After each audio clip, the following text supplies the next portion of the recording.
Bom dia, meus queridos irmãos, a graça e a paz a todos. É uma grande alegria estarmos reunidos novamente para ouvirmos a palavra de Deus.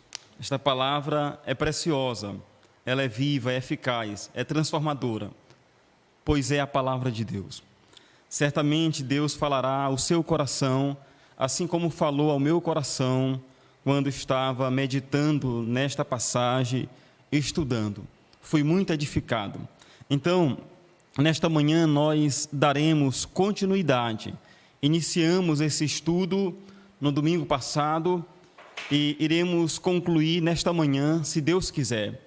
Então, eu lhe convido para que você possa abrir a sua Bíblia no livro de 1 Coríntios, capítulo 1, e versículos de 1 a 9. 1 Coríntios, capítulo 1, versículos de 1 a 9. Nesta manhã, nós iremos falar sobre o seguinte título: O chamado de Deus e suas implicações. Leiamos a palavra do Senhor. Paulo, chamado para ser apóstolo de Cristo Jesus, pela vontade de Deus, e o irmão Sóstenes, a igreja de Deus que está em Corinto, aos santificados em Cristo Jesus, e chamados para serem santos, juntamente com todos os que em toda parte invocam o nome do Senhor Jesus Cristo, Senhor deles e nosso. A vocês, graça e paz, da parte de Deus, nosso Pai, e do Senhor Jesus Cristo.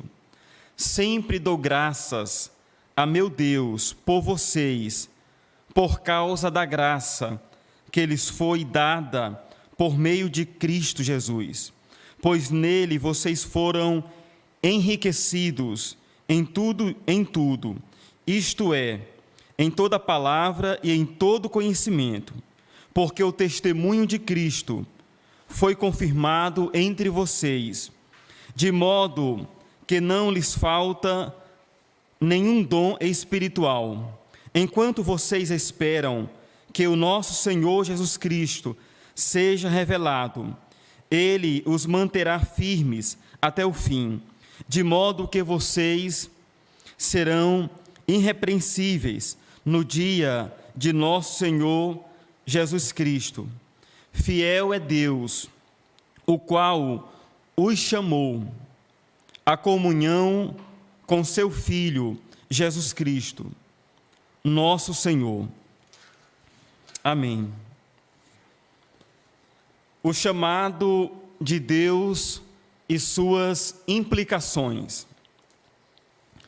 O chamado de Deus resulta em profundas transformações. Essas transformações devem ser diárias e constantes. Paulo escreveu esta carta aos 1 Coríntios para tratar dos problemas daquela igreja e também para responder muitas perguntas, tirar muitas dúvidas, porque aquela igreja, aqueles irmãos deveriam serem ajustados e estarem crescendo nesta graça, crescendo diante de Deus. Nós já falamos um pouco sobre essa introdução, não vou me alongar muito, mas nós falamos que Paulo escreveu essa carta de 1 Coríntios, enquanto visitava Éfeso, durante sua terceira viagem missionária, aproximadamente em 55 depois de Cristo. Está em Atos, capítulo 19, fala sobre isso, sobre a terceira viagem, capítulo 19, versículo 1, e capítulo 20, a partir do versículo 1. Paulo conhecia bem esta igreja de Corinto, em Corinto, porque havia passado 18 meses naquela cidade, durante sua segunda viagem missionária, Atos capítulo 18, de 1 a 18. Enquanto estava em Éfeso, ouviu falar a respeito dos problemas daquela igreja, conforme 1 Coríntios 1, capítulo 1, versículo 11. Falamos também que Corinto era a capital da Caia, atual Grécia. Era uma grande cidade, possuía porto, várias indústrias, era uma cidade rica e populosa, um dos maiores centros comerciais do mundo antigo. Havia também muita idolatria e imoralidade. A igreja era, em sua maioria, composta de gentios era todas as nações, todos os outros povos, que não eram judeus, eram chamados de gentios. E hoje daremos continuidade a essa introdução de 1 Coríntios, de 1 a 9. Falamos que, nesta carta, Paulo confronta a igreja de Deus, que estava em Corinto, confronta com seus pecados, com as suas fraquezas, suas negligências, mas antes Paulo fala ao coração daquela igreja de uma forma muito profunda, para que eles tenham uma firme convicção de que foram chamados por Deus, de que pertenciam a Deus. Quando compreendemos que Deus nos chamou, que a vida cristã é um chamado de Deus e não de homens, desfrutaremos de todo o cuidado de Deus. Quando compreendemos desta forma, de que Deus falou ao nosso coração, de que um dia o Senhor nos tocou profundamente, de que quando ouvimos a sua palavra, quando Deus falou conosco, então algo mudou em nossa vida. E este algo, a palavra de Deus chama de uma nova vida, de uma vida espiritual, do novo nascimento. E a palavra de Deus fala de que todos nós devemos nascer de novo. Você pode ler depois, lá em João, Evangelho de João, capítulo 3, fala do encontro que Cristo teve com Nicodemos. Nicodemos era um mestre da lei e ele foi se encontrar com Cristo. E a Bíblia fala que Cristo deixou bem claro e falou: Nicodemos, em verdade te digo, que se alguém não nascer de novo, não pode entrar no reino dos céus. Porque a Escritura diz que no céu não pode entrar carne nem sangue, mas somente alguém que nasce de novo, somente se nascermos espiritualmente. Então, devemos compreender como Paulo ensinou aquela igreja. Paulo deixou claro de que aquela igreja havia sido chamada por Deus. Eles foram chamados por Deus. Eles provaram do perdão de Deus.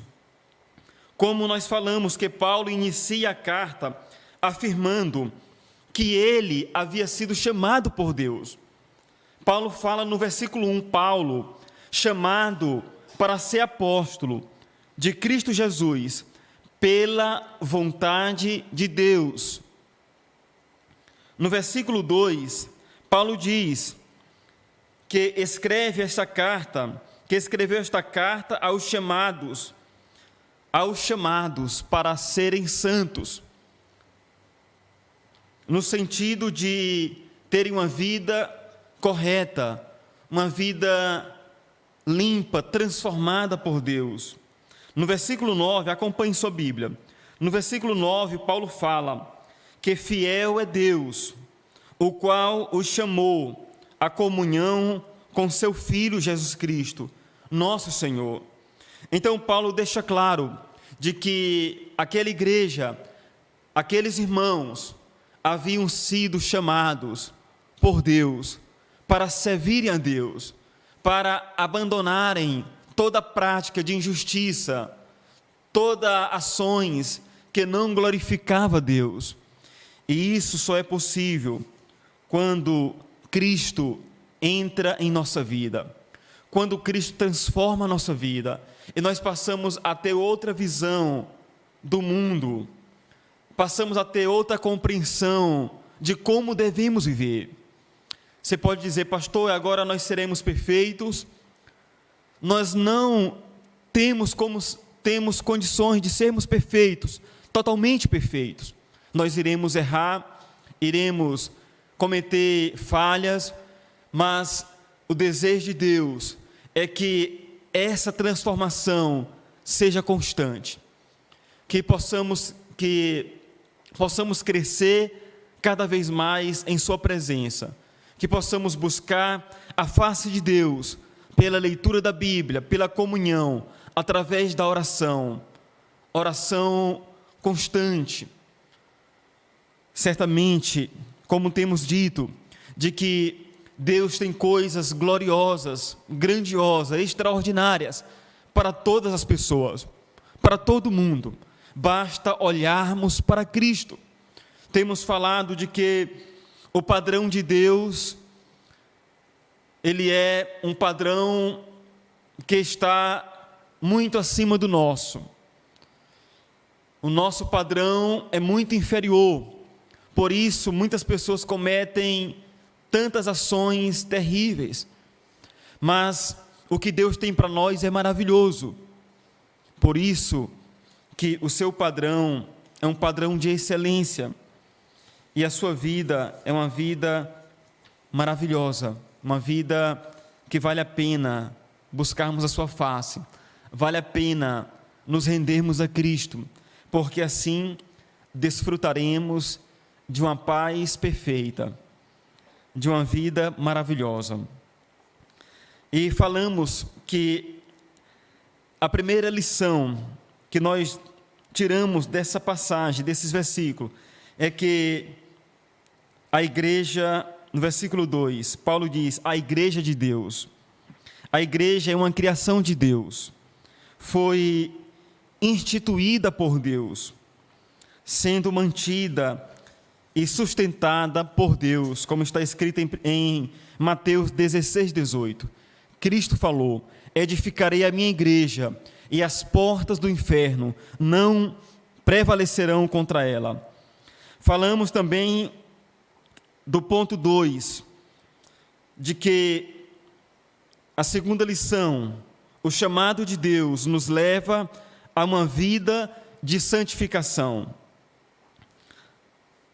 Santificação significa que fomos separados para Deus, fomos escolhidos e separados para servirmos a Deus, para vivermos para Deus. Falamos, não vamos ler, mas do texto você pode anotar e ler depois, de 1 Pedro 1,5, fala de forma muito clara sobre a santificação. Evangelho de João 17, 17, e também Efésios 1, 4. Terceiro ponto, também falamos domingo passado, a terceira lição consiste em que o chamado de Deus resulta em uma vida movida pela graça e pela paz.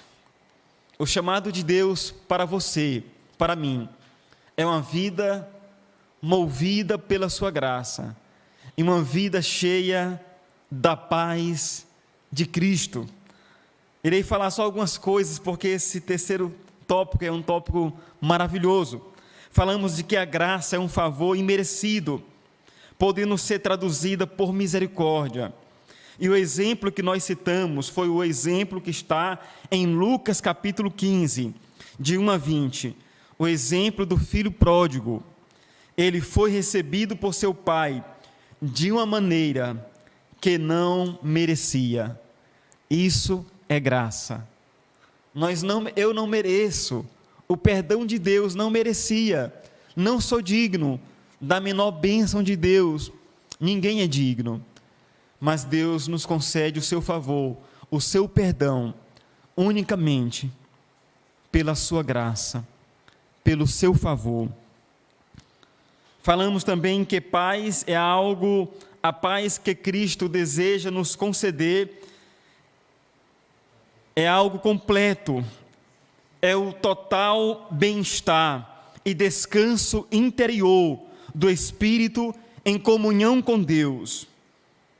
Esta paz de um descanso interior em comunhão com Deus só é possível por meio de Cristo Jesus. Só quando Cristo entra em nosso coração, em nossa vida, e passa a dirigir os nossos passos, é que podemos desfrutar desta graça e desta paz. A Bíblia vai falar que Cristo é o príncipe da paz, em Isaías 9, 6. Falamos que era uma saudação hebraica comum, como nós cantamos, tem um canto que fala Shalom para você, Shalom, que quer dizer a paz do Senhor. É uma palavra de origem hebraica que significa literalmente paz.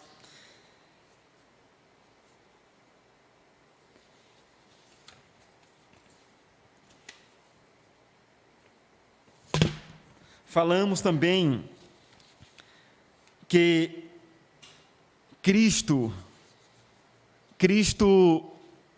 em João 20, 19, ele apareceu para os seus discípulos, como diz, ao cair da tarde, daquele primeiro dia da semana, estando os discípulos reunidos a portas trancadas, as portas trancadas por medo dos judeus, Jesus entrou, pôs-se no meio deles e disse: paz seja com vocês.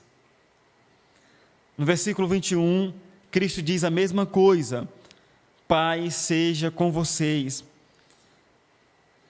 É importante notarmos que os discípulos poderiam ter esperado repreensão, palavras duras, por causa do comportamento que tiveram na sexta, antes da crucificação, mas Jesus acalmou os seus temores, dizendo: paz seja com vocês. Nesta manhã, Cristo deseja que você também tenha paz, que você descanse nele, mesmo diante dos medos, dos temores, diante da pandemia, das aflições, dos problemas, mas Cristo tem paz ao seu coração. Descanse nele, entregue a sua vida e os seus problemas nas mãos dele. Meus queridos, você que nos ouve, não é muito fácil entregar tudo nas mãos de Deus. Quando nós estamos bem, nós falamos: que coisa boa, obrigado Senhor, eu entrego tudo em tuas mãos.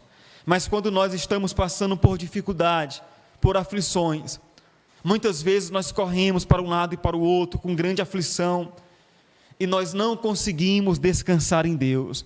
Muitas vezes não entregamos nas mãos dele o problema, os filhos, aquela situação que está atormentando.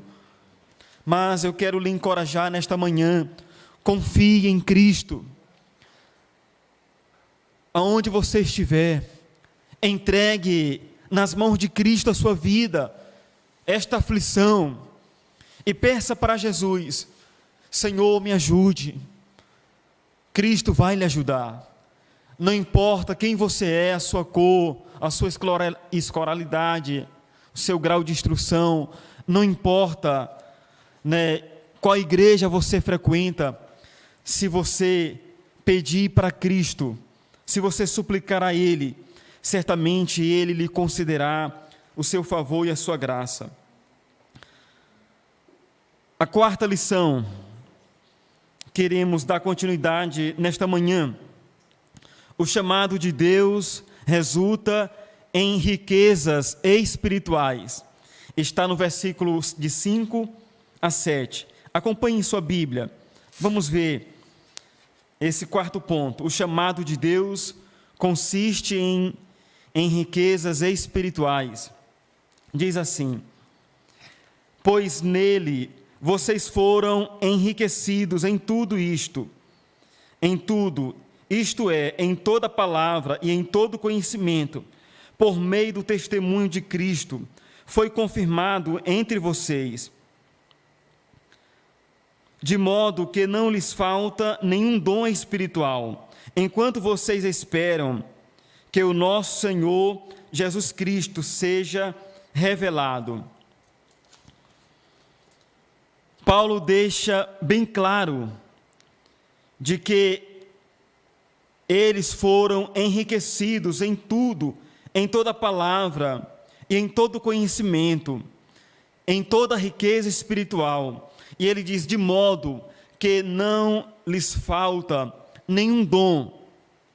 Em Efésios 1:3, Paulo também escreve àquela igreja em Éfeso, dizendo, bendito seja o Deus e Pai de nosso Senhor Jesus Cristo, que nos abençoou com todas as bênçãos espirituais nas regiões celestiais em Cristo Jesus.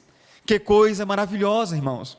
Deus nos abençoa com bênçãos espirituais, com bênçãos extraordinárias. E é importante destacar que as bênçãos espirituais são mais importantes do que as bênçãos materiais, pois são permanentes, imperecíveis, são eternas, são bênçãos que transformam completamente as nossas vidas. E é bem verdade também que Deus nos abençoa em todas as áreas de nossa vida, conforme as nossas necessidades, conforme está escrito em Mateus 6:33, quando buscamos o reino de Deus em primeiro lugar e a sua justiça, Ele vai suprir todas as nossas necessidades e vai derramar suas bênçãos sem medida sobre nossas vidas, conforme a sua graça, para que possamos abençoar também outras pessoas. Mas não se engane, busque em primeiro lugar as bênçãos espirituais, pois através delas o Senhor será glorificado em sua vida e em minha vida. Através das bênçãos espirituais, nós iremos conhecer a Cristo bem de perto, iremos caminhar com Ele, iremos desfrutar do seu amor e da sua graça. As bênçãos espirituais, nós conseguimos compreender e desfrutar dessas bênçãos extraordinárias quando meditamos na palavra de Deus, quando oramos, temos uma vida de oração, quando buscamos uma vida de comunhão, uma vida de amor a Deus e às pessoas. Então nós iremos desfrutar de uma forma profunda dessas riquezas que Paulo fala, riquezas espirituais. Que coisa maravilhosa. Meus queridos, o chamado de Deus, a quinta lição, o chamado de Deus vem acompanhado da promessa do cuidado de Deus. Está no versículo 8 de 1 Coríntios, capítulo 1. Diz assim: Ele os manterá firmes até o fim, de modo que vocês serão irrepreensíveis no dia de nosso Senhor Jesus Cristo. Glória a Deus. Glória a Deus que o chamado de Deus, ele vem acompanhado dessa promessa extraordinária, a promessa do cuidado de Deus. Paulo escreveu aos irmãos em Filipe, aos Filipenses, capítulo 1, versículo 6, Paulo diz: olha, meus queridos irmãos, eu estou convencido de que aquele que começou boa obra em vocês, ele irá completar esta obra até o dia de Cristo Jesus.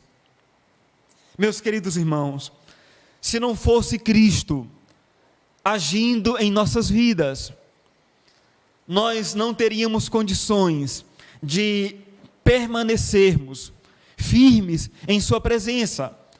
Se não fosse Cristo intercedendo por nós, nós não teríamos condições de vivermos uma vida agradável a Deus. Se não fosse o Espírito Santo intercedendo por nós com gemidos inexprimíveis, não teríamos condições de vivermos nesta vida com lutas, sujeitos a fraquezas, a tentações, a quedas. Mas, meus queridos, nós estamos de pé, é porque Cristo está vivo, Ele é fiel, Ele nos fala, como falei anteriormente em Mateus 16, 18, Cristo nos fala que Ele edificaria a sua igreja e as portas do inferno não prevaleceriam contra ela. A Escritura fala em Hebreus 7, 25, acompanhe sua Bíblia, Hebreus 7, 25 diz: portanto, Ele é capaz de salvar definitivamente aqueles que por meio dele aproximam-se de Deus, pois vive sempre para interceder por eles. Eles quem? Aqueles que estão em Cristo, que nasceram de novo. Cristo vive para interceder por mim e por você. Foi a oração também sacerdotal. Em João 17, Cristo fala que orava por eles, pelos apóstolos, pelos discípulos daquele tempo, e também orava por nós. E Ele está à direita do Pai e intercede por nós. Quando nós estamos desanimados, tristes, às vezes a ponto de desistir, aí você é tocado por Deus. Deus fala com você através de um sonho. Deus fala com você através da palavra, da oração, ou através de um irmão que lhe dá uma palavra que diz: olha, Deus falou comigo em um sonho, eu sonhei com você, e Deus estava fazendo algo maravilhoso em sua vida. Através de um louvor, meus queridos, Cristo está agindo no seu coração, Cristo está agindo no meu coração, para que possamos cada dia mais estarmos fortalecidos, para que possamos crescer em sua presença cada vez mais. Em Hebreus, também no capítulo 9, e no versículo 24, fala que Cristo, Ele intercede por nós junto ao Pai. Meus queridos irmãos, o cristão verdadeiro, ele permanece, ele pode até fraquejar, ele pode até desanimar, mas Deus irá agir no seu coração, nas nossas vidas, até a vinda de Cristo. É o que está escrito, meus irmãos, em Filipenses 1,6, eu estou convencido de que aquele que começou boa obra em vocês, Ele vai completar até o dia de Cristo Jesus. Deus está agindo no seu coração, Deus está agindo na sua vida, para que você seja fortalecido. Meus queridos, lá em Hebreus, sabe o que é que diz? Em Hebreus fala de que Deus está trabalhando no nosso coração, como um pai trabalha no coração de um filho. Quando um filho erra, desobedece, o que é que o pai faz? O pai vai disciplinar, corrigir o filho. Deus está trabalhando no nosso coração, Deus está agindo na nossa vida, Ele nos disciplina todas as vezes que são necessárias. Ele vai dizer: meu filho, é por aqui, minha filha, sente aqui, vamos conversar. Nós somos filhos, e por isso, Deus está trabalhando em nossas vidas, no seu coração, no meu coração. Evangelho de João, capítulo 10, versículo 28, abra sua Bíblia. Deixa eu molhar aqui um pouco a garganta, senão não vai sair.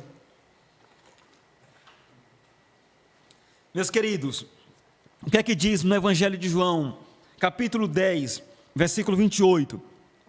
Eu lhes dou a vida eterna, e elas jamais perecerão, ninguém as poderá arrebatar das minhas mãos. João, ou Mateus 28, parte final do versículo 20, Cristo fala: eu estarei sempre com vocês, até o fim. Que coisa maravilhosa. Você não desiste, porque Cristo está com você até o fim. Ele intercede por você. O Espírito Santo intercede por você. A Bíblia diz também que Deus acampa os seus anjos ao nosso redor. Que coisa maravilhosa, meus irmãos. Devemos confiar em Jesus. Devemos descansar nele. A última lição: somos chamados à comunhão com Cristo. Está no versículo 9 de 1 Coríntios. Fiel é Deus, o qual os chamou à comunhão com seu Filho, Jesus Cristo, nosso Senhor. A comunhão com Cristo tem dois sentidos. É tanto a comunhão com Cristo, como a comunhão com a sua igreja. A comunhão com Cristo é estarmos em comunhão, em oração com Cristo, meditando na palavra de Deus, sendo guiado por Ele, estando aos seus pés da cruz, aos pés de Cristo. E também a comunhão com Cristo e a comunhão com a sua igreja, pois não é possível termos comunhão com Cristo e não termos comunhão com a igreja de Cristo, pois a Bíblia afirma que a igreja é o corpo de Cristo. 1 Coríntios, capítulo 12, versículo 27, diz: juntos, todos vocês são o corpo de Cristo, e cada um é uma parte deste corpo. Não é possível termos comunhão com Cristo, mas vivermos intrigados com o irmão, vivermos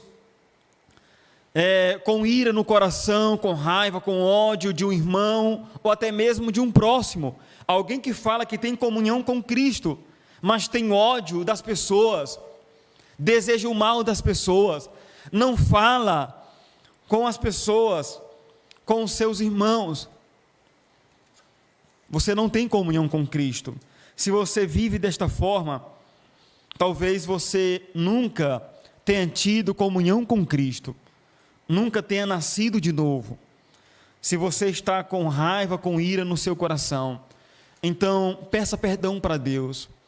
Diga: Senhor, me perdoe, transforme a minha vida, entregue a sua vida nas mãos de Jesus, confesse para Cristo o seu pecado, pois a comunhão com Cristo é algo extraordinário, que nenhum obstáculo nesta vida, nenhuma intriga poderá ser capaz de impedir esta comunhão com Cristo. A Bíblia diz que aonde Cristo entra, as trevas elas se dissipam, elas vão embora. Então, se algo entrou no seu coração de intriga, de ódio, deve sair, em nome de Jesus. Tenha comunhão com Cristo. A igreja primitiva é um grande exemplo para nós. Eles estavam sempre em comunhão, procurando estar em comunhão com Cristo. Atos capítulo 1, versículo 14, Atos 2, capítulo 2, versículo 42, aquela igreja é um exemplo de comunhão com Cristo e uns com os outros. Então, neste momento, nós iremos louvar ao Senhor. Vou convidar aqui o nosso querido irmão Wagner para louvarmos ao Senhor com o hino 151. Veja, observe a letra deste hino, que fala de comunhão. Quão preciosas são as horas na presença de Jesus, comunhão muito deliciosa de minha alma com a luz. Observe a letra. Observe a letra preciosa deste hino.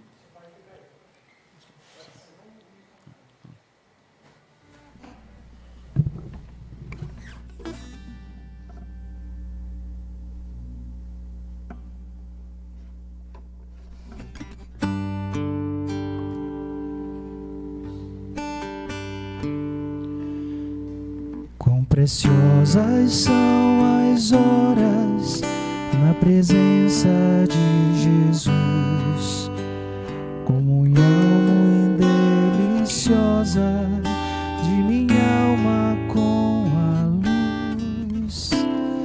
Os cuidados deste mundo não me poderão mover, pois Ele é meu abrigo quando o tentador vier. Quando o tentador vier, ao sentir-me rodeado de cuidados terreais, irritado, enfraquecido de hesitações fatais, a Jesus eu me dirijo nestes tempos de aflição. As palavras que Ele fala trazem-me consolação, trazem-me consolação. Se confesso meus temores, toda a minha imperfeição, Ele escuta com paciência essa triste confissão. Com ternura repreende o pecado e todo o mal.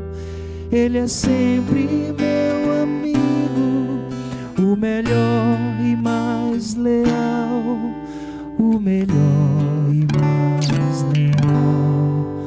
Se quereis saber quão doce é com Deus ter comunhão, podereis então prová-lo e tereis compensação.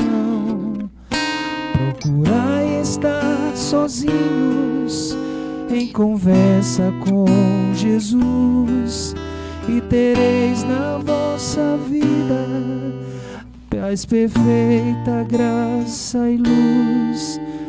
Paz perfeita, graça e luz. Glória a Deus. Meus queridos, que nesta manhã possamos descansar em Jesus, que nesta manhã possamos ter certeza do chamado de Deus. Ele nos chamou, Ele nos chama em Cristo Jesus para vivermos para Ele, para desfrutarmos das suas graças, das suas misericórdias, para desfrutarmos da vida que Ele tem para nós. Então vamos orar neste momento mais uma vez. Feche os seus olhos, coloque a sua vida, a sua família diante de Deus. Maravilhoso Deus e eterno Pai, queremos agradecer ao Senhor pelo dom da vida. Obrigado, Santo Deus, pela nossa família. Obrigado, Senhor, pelos filhos, ó Deus, que o Senhor nos concedeu. Obrigado pelas minhas filhas, pela minha esposa. Obrigado pela vida, ó Deus, desses irmãos que têm trabalhado, ó Deus, todos os dias, ó Pai, de culto, de forma incansável, que tem nos dado todo o suporte com os equipamentos. Pai, graças te dou pela vida, ó Deus, do irmão Wagner, do Luiz Henrique, pela vida da irmã Francineide, da Sara que estão aqui, ó Pai, da vida de todos os irmãos e irmãs que têm nos apoiado e têm feito o trabalho do Senhor. Santo Deus, abençoe cada família que nos ouve. Abençoe, ó Pai, os meus tios que estão ali nos ouvindo, meu pai, minha mãe, todos os meus parentes que estão nos ouvindo, que o Senhor os abençoe. Ó Deus, derrame as tuas mais ricas bênçãos na vida de todos os meus parentes. e de todos os familiares também, aqui dos irmãos representados e de toda a igreja. Seja com a nossa cidade, o nosso estado, ó Deus, aqui no Maranhão e também no Piauí, que é meu estado, com o nosso país, ó Deus, seja com todo mundo. Nós oramos pelos profissionais da saúde, que o Senhor os ajude, que o Senhor os livre do mal, que o Senhor continue abençoando as suas vidas. Oramos, ó Pai, colocando em tuas mãos, ó Pai, as nossas vidas, a vida de todas as pessoas. Maravilhoso Deus, ajude-nos a confiarmos em Ti. Ajude-nos a confiarmos em Jesus de todo o nosso coração, a vivermos para o Senhor. Perdoa os nossos pecados, santifique-nos em Tua presença. Nós oramos, Pai, colocando em Tuas mãos as nossas vidas, e ajude-nos, ó Pai, a vivermos para o louvor da Sua glória. Nós oramos, Pai, desta forma, agradecidos no santo e precioso nome do nosso Senhor e Salvador Jesus Cristo. Amém e amém. Glória a Deus.